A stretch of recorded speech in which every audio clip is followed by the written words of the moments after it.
बिस्मिल्लाहिर्रहमानिर्रहीम अस्सलाम वालेकुम स्टूडेंट्स। तो इस वीडियो में हम देखने वाले हैं कि आप बाइसेक्शन मेथड को किस तरह सॉल्व कर सकते हैं यूजिंग कैलकुलेटर। तो बड़ा ही आसान मेथड है। तो सबसे पहले तो आपके सामने ये क्वेश्चन है गिवन है जी x³ माइनस 9x+1। ठीक है। और आपको क्वेश्चन में ये जो स्टेटमेंट गिवन है वो क्या है, correct up to 3 decimal places, कि 3 डेसिमल प्लेसेस तक आपने इसको फाइंड करना है। ठीक है। हम इसकी एक आइट्रेशन निकालेंगे और उसके बाद कैलकुलेटर पे सॉल्व करेंगे, सिर्फ 2 मिनट का काम। सबसे पहले आपने इसका रूट फाइंड कर लेना है। तो रूट फाइंड करने के लिए आपने ये जो आपके पास क्वेश्चन गिवन है आपने इसको कह देना जी, ये मेरे पास है f(x) is equals to x³ minus 9x, उसके साथ आपने कह दिया +1। ठीक हो गया। सबसे पहले आपने ये डिक्लेयर कर देना है। तो इसको आप इक्वेशन कहना है तो कह दें, नहीं लिखना तो ना लिखें। ठीक है, इंडेंटेशन के लिए ये अच्छी बात है, लिख दे दो। उसके बाद आप कह देते हैं कि आपने ज़ाहिर बात है चूज़ करना है कि इंटरवल लाई कहाँ पे कर रहा है, रूट आपका लाई किधर कर रहा है। सबसे पहले आप यहाँ पे ज़ीरो लें, ज़ीरो से स्टार्ट करते हैं। ठीक है, जहाँ जहाँ पे एक्स लिखा है उधर ज़ीरो ज़ीरो लगाई जाए। -9x इधर भी है, 0 + 1। तो इसका आंसर मेरे पास क्या आता है जी, 0 - 0 + 1। इसका आंसर मेरे पास आ गया +1। एक तो मेरे पास आ गया 1। ठीक है, अभी यहाँ पे मैं 1 लेता हूँ, 0 ले लिया ना, अभी मैं लेता हूँ 1। अभी इस पे देखता हूँ क्या आंसर आता है। एक्स की जगह पे मैंने लिखा 1 -9, एक्स की जगह पे लिखा 1 + 1। तो इसका आंसर क्या आएगा, ये 1 का जब क्यूब आता है 1 ही आ जाएगा। -9 लिख लेते हैं हम, 1 - 9 + 1। तो आंसर मेरे पास आ गया 7। ये देखें, ये मेरे पास है माइनस में और ये वाला मेरे पास किस में आया था, प्लस में। मतलब कि रूट लाई कर रहा है इन दोनों के दरमियान। तो हम इसमें क्या कह सकते हैं कि हमारा इंटरवल क्या है, इसमें हमारा इसमें इंटरवल होगा 0 और 1। ठीक है। अभी एक अप्रोक्सीमेशन इसकी हम इस तरह डायरेक्टली फाइंड करते हैं, बाकी कैलकुलेटर पे कर लेंगे। ठीक हो गया।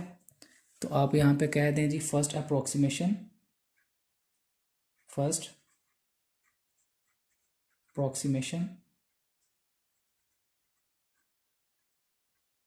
ताकि अगर आपको क्वेश्चन में गिवन हो कि आपने कैलकुलेटर को यूज़ नहीं करना, आप फिर भी कर सकें।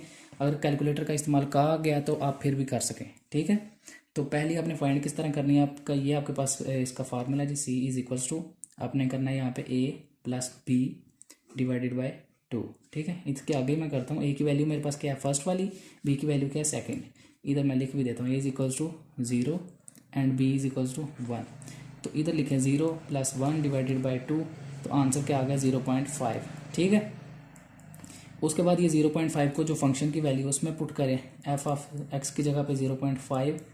उसके बाद इधर लिखेंगे अब 0.5 का क्यूब -9, x की जगह पे 0.5 + 1।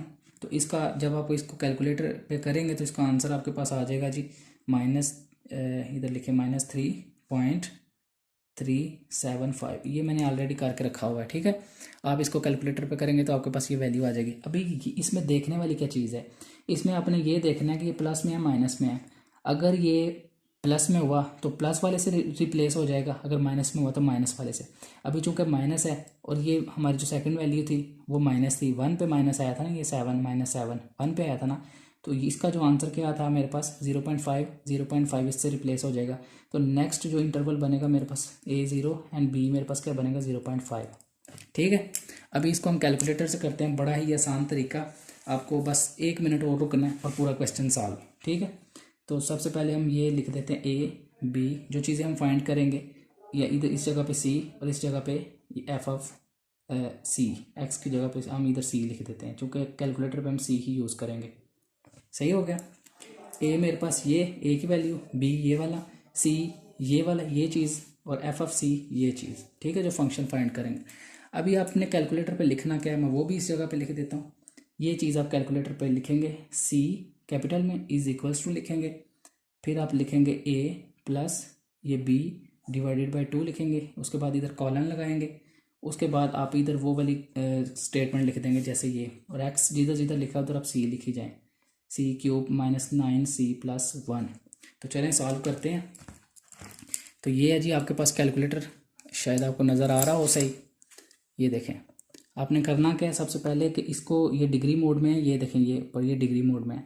सबसे पहले आपने इसको रेडियन मोड में कर लेना है, शिफ्ट दबाएं। उसके बाद आपने ये मोड का बटन है सेटअप, इस पर दबाना है। फोर्थ ऑप्शन आपके पास आ रहा है रेडियन। ठीक है, फोर्थ वाला। तो 4 को आप यहाँ पे प्रेस करें। अब ये रेडियन में हो चुका है। लिखना क्या आपने, ये सी लिखना है जैसे मैंने लिखा है। आप यहाँ पे दबाएं अल्फ़ा, इधर देखें सी किधर लिखा है, ये लिखा सी, उसके बाद इज इक्वल टू है, फिर दबाएं अल्फ़ा, ये सॉल्व के साथ लिखा हुआ है इज इक्वल टू, कैल्क के ऊपर इज इक्वल टू। उसके बाद मेरे पास क्या लिखा है ए प्लस बी, इधर से ये इस पे जाएं, ऊपर अल्फ़ा दबाएं, इधर लिखें ए, फिर लिखें प्लस, फिर अल्फ़ा, फिर दबाएं इधर से बी। अब नीचे आ जाएं, नीचे क्या था 2, फिर उस साइड पे चले जाएं, इधर क्या लिखा है मेरे पास कॉलन, इसको दबाएं, कॉलन ये लिखा है मेरे पास कैल्क के साथ, ठीक है। उसके बाद ये सारी स्टेटमेंट लिख दें, अल्फ़ा, इधर से सी लिखें, सी की पावर 3 लिख दिया, उसके बाद माइनस, इधर लिखा है 9 सी, फिर सी लिख दें, ठीक है। जैसे मैंने लिखा है ऐसे ही आप लिखी जाए, फिर लिखें आप प्लस, ठीक है। ये हमारे पास कैलकुलेटर पे बस इतनी सी चीज़ आपने लिखनी है और पूरा क्वेश्चन सॉल्व। अब इधर से आपने ये कैल्क का एक और चीज़ मैं इधर लिख दूँ, सारा कुछ लिखने के बाद आपने इज इक्वल टू नहीं दबाना, ये कैल्क का ये जो ऑप्शन आपको नज़र आ रहा है इसको दबाना है, ये वाला, ठीक है। इस शिफ्ट से नीचे जो पहले ही आपके, ठीक है, इसको दबाएं तो ये आपसे मांगेगा जी ए की वैल्यू क्या है आपके पास, सही हो गया। तो ए की वैल्यू क्या है जी हमारे पास, ये फर्स्ट पे मैं इधर लिख देता हूँ, ए की वैल्यू क्या थी 0, बी की क्या थी 1, ठीक है। ये वो वैल्यू लिख रहा हूँ, ये जो मैंने ये पहले लिखी थी ये चीज़ें, सही हो गया। तो अभी शायद आपको अब सही नज़र आ रहा होगा इधर से ये, हाँ। तो ए की वैल्यू मैंने लिखी थी यहाँ पे 0, ठीक है।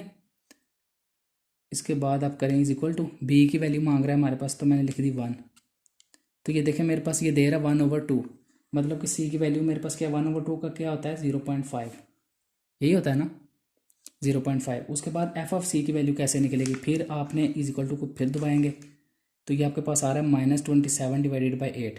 जब इसको आप डेसिमल में कन्वर्ट करेंगे, ठीक है, पॉइंट्स में, तो उसमें आपका आंसर आएगा -3.375। ये ना भी करें तो कोई खैर है, आपको सिर्फ ये माइनस प्लस का ही आपको साइन ही चाहिए होता है, सही हो गया। अब ये चीज़ें हमने फाइंड कर ली 4। उसके बाद देखें ये जो माइनस है ये प्लस है, मतलब आपने ये साइन देखना, ये माइनस है तो ये इसके साथ रिप्लेस होगा, ये बी वाले के साथ, तो इधर 0 ही आ गया। ये जो आंसर है ये रिप्लेस होगा ये इसके साथ, अगर इधर प्लस होता तो 0.5 इधर आ जाना था, सही हो गया। अभी इसको फिर आप इज इक्वल टू करें, अब फिर हमारे से ए की वैल्यू मांग रहा है, तो सेकंड आइट्रेशन में हमारे पास ए की वैल्यू क्या 0 इज इक्वल टू करें, और बी की क्या 0.5 की आपने। उसके बाद ही हमें दे रहा है 1/4, तो 1/4 हमारे पास क्या होता है, सी की वैल्यू क्या आ गई 0.25, ठीक है। 1/4 हमारे पास होता है 0.25, फिर इज इक्वल टू करें, वो कह रहा है -79 डिवाइडेड बाई 64, ठीक है। इसको हम ऐसे लिख लेते हैं, इसको वैसे डेसिमल में कन्वर्ट भी कर सकते हैं आप 64। अब ये अगेन फिर माइनस में है, तो रिप्लेस कौन सी वैल्यू किसके साथ होगी, 0.25 किसके साथ रिप्लेस होगी 0.5 के साथ, तो इधर आ गया मेरे पास 0.25, ठीक है। फिर इज इक्वल टू आप करें, अब ए की वैल्यू क्या 0, ठीक है, ये 0 लिख दिया, बी की वैल्यू क्या मेरे पास 0.25, ये कर दिया। अब मेरे पास सी की वैल्यू क्या आ गई थर्ड आइटरेशन में 1/8, ठीक है। 1/8 का मेरे पास क्या आता है 0.125, फिर इज इक्वल टू कर दे, तो फिर आगे माइनस में आ गया मेरे पास, ठीक है, इधर लिखें 512। अब फिर रिप्लेस किसके साथ होगा, ये माइनस आ गया ना, तो ये 0.125 किसके साथ रिप्लेस होगा, ये प्रीवियस के साथ, ये इधर ऐसे ही आ गया, तो 0.125 इसके साथ, ये इसके साथ रिप्लेस हो गया। अब फिर इज इक्वल टू कर दें, हमने कहाँ तक जाना है ये देखें, अभी हमारे पास पॉइंट के बाद एक भी वैल्यू नहीं मिली, हमने 3 डेसिमल तक लेके जाना है इसको, सही हो गया। अभी ए की वैल्यू क्या है मेरे पास 0, ये देखें ये 0 लिख दिया, इज इक्वल टू करें, बी की वैल्यू क्या 0.125 ये लिख दिया। अभी मेरे पास आ गया 1/16, तो 1/16 जब आ जाए तो उसको डेसिमल में करें तो मेरे पास ये आंसर आ जाता है 0.063, ठीक है। ये शायद नज़र आ रहा है आपको सही तरह से। उसके बाद आप फिर इधर इज इक्वल टू करेंगे आगे, अब देखें आपके पास आगे प्लस आ गया है, ठीक है। तो इसको जब आप डेसिमल में कन्वर्ट करेंगे तो आपके पास आंसर जो आएगा वो है 0.438, ठीक है। तो ये देखें 0.438 मैंने ये लिख दिया। उसके बाद इधर देखें, अब ये देखिए प्लस में है ना, तो प्लस किसके साथ रिप्लेस होगा, ये 0 वाले के साथ, तो ये वाली वैल्यू इधर आ जाएगी 0.063, और ये एज इट इज़ ऐसी रहेगी। अब देखें आप फिर इज इक्वल टू दबाएं, अब मेरे से ए की वैल्यू पूछ रहा है, अब ए की वैल्यू क्या होगी, अब ए की वैल्यू होगी 0.063 ये, और बी की वैल्यू क्या होगी मेरे पास 0.125 ये चीज़ आ गई। अब देखें 47 डिवाइडेड बाई 500, तो इसका आंसर आपके पास अगर डेसिमल में करें तो ये आता है 126, ठीक है। और फिर आगे इज इक्वल टू करें तो ये आगे अगेन आपके पास किस में जा रहा है, प्लस में, ठीक है ना। तो आप इसको ये कर दें 0.154 जो भी आ रहा है आपके पास, तो उसके बाद आप ये आपकी वैल्यू अगेन फिर इसके साथ रिप्लेस हो जाएगी, रिप्लेस होगी 0.126, और क्योंकि ये प्लस में है ना तो प्लस वाली से रिप्लेस होगी और ये एज इट इज़ नीचे आ जाएगी, ठीक है। तो इस तरह जब आप नेक्स्ट करेंगे तो आपके पास 0.126 ये किया, ए की वैल्यू उसने मांगी थी, अभी बी की वैल्यू 0.125 ये दी आपने बी की वैल्यू, ठीक है। तो आपके पास ये आंसर आ जाएगा। तो इसका भी आई थिंक यही आंसर आ रहा है 126, और आगे फिर आप चलते जाएं तो ये आगे फिर आपके पास माइनस में आ रहा है, ठीक है 127। हमने जाना था 3 डेसिमल तक, 3 डेसिमल तक जाना था ना पॉइंट्स के बाद, तो ये हमारे पॉइंट्स के बाद 3 डेसिमल मिल रहे हैं, ठीक है ना। अगर कोई और क्वेश्चन हो तो आपके आइट्रेशंस पे इतनी पे भी जाके ना आंसर, ये देखें 1 2 3 4 5 एंड 6, ये जो 6th आइट्रेशन पे जाके ना आपका आंसर मिल रहा है। अगर आपसे उन्होंने 3 ये मांगे हैं डेसिमल प्लेसेस तक, अगर ये 5 7 तक भी गए होते तो आप इसी तरह ही चलते जाते। बस एक आपने ये चीज़ पहली फाइंड कर लेनी है, पहली ये जो आइट्रेशन है, ताकि पता हो कि ये मेथड इनको आता है, ठीक है। उम्मीद है कि आपको समझ आ गई होगी। अगर समझ आ गई हो तो भी बताइएगा, ना आई हो तब भी बता दीजिएगा, ताकि हम उसको भी सॉल्व कर सकें। अल्लाह हाफिज़।